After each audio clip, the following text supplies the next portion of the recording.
हाय लोगोफोर, नोंथांमोननि गेजेराव दिनै मोनसे शायरी भिडिअ लानानै फैदों।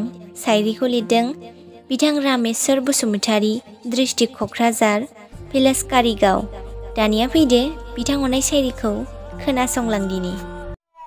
गोजोन गैला बे आंनि जिउ मोनसेया, बै समनि सानैजों सुजुनाय सिमांखौ बायफ्लेहोबाय नों।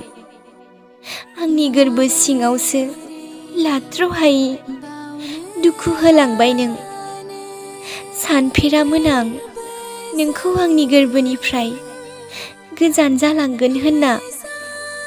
दे सना, दायो नों जायजों दङ बेजोंनो खुसियाव थादो। थासिगोन आं हारसिंनो आंनि जिउ जोबजासिम बे जोनोमाव।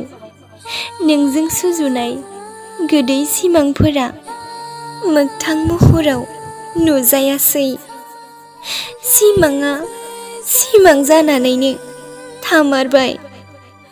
दे सना, नोंनो गोजोन खुसियाव थाबाय थादो। आंबो थासिगोन हारसिंनो मेगनाव मोदै लाना बे जोनोमाव।